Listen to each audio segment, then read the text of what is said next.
حضرات محترم، ہمیں نماز تہجد پڑھنے کی توفیق کیوں نہیں مل رہی؟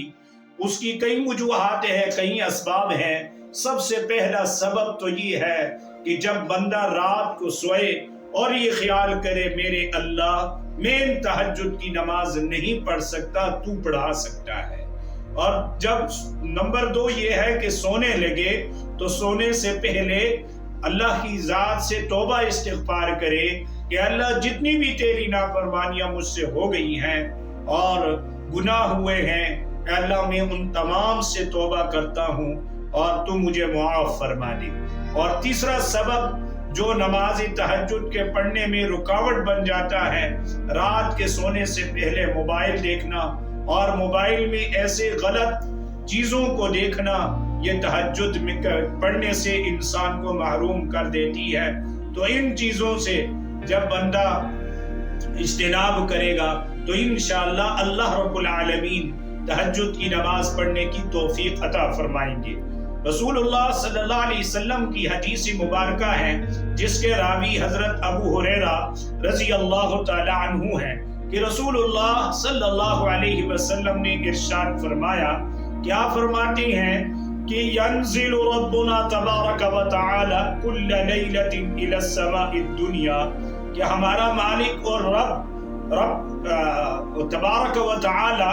ہر رات کو جس وقت رات کا آخری تہائی حصہ باقی رہ جاتا ہے تو اللہ رب العالمین آسمانی دنیا کی طرف نزول فرماتے ہیں۔ نزول کا مطلب کیا ہے؟ اللہ اپنی خاص رحمتوں کو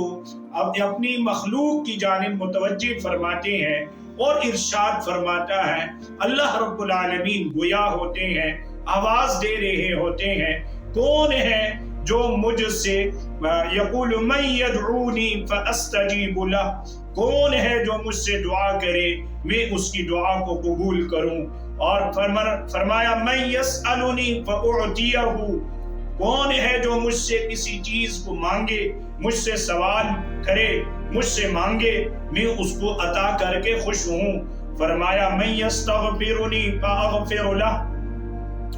کون ہے جو مجھ سے مغفرت اور بخشش مانگے میں اس کو بخش دوں۔ تو حضرات محترم، اس حدیث مبارکہ میں جس کو امام بخاری اور امام مسلم دونوں حضرات نے نقل کیا ہے، متفق علیہ روایت ہے، اس میں رسول اللہ صلی اللہ تعالی علیہ وسلم نے اپنی امت کے سامنے تہجد کی نماز کے فضائل کو بیان کر کے یہ بتایا کہ اے میری امت والو، اگر اللہ سے تم لینا چاہتے ہو، اپنی مشکل حل کرانا چاہتے ہو، اپنے گناہوں کو بخشوانا چاہتے ہو، جتنے بھی زیادہ گناہ ہوں، اللہ کی ذات سے امید رکھ کر رات کے آخری پہر میں جب اللہ خود آواز دے رہے ہوتے ہیں اور ندا دے رہے ہوتے ہیں، بلا رہے ہوتے ہیں کہ میرے بندے آ،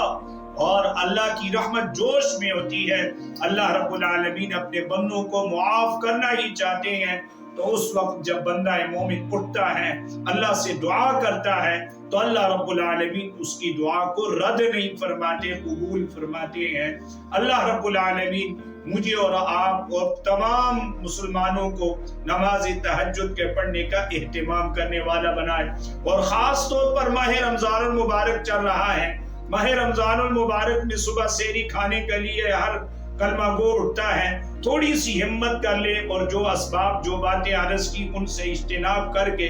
انشاءاللہ 2 رکعتیں، 4 رکعت، 6 رکعت، 8 رکعت، 10 رکعت، 12 رکعت، جس نے اللہ توفیق دے اس کے پڑھنے کا اہتمام کرے، تو اللہ رب العالمین ہم سب کو نماز تہجد کی پابندی کرنے والا بنائے۔ وآخر دعوانا ان الحمد للہ رب العالمین۔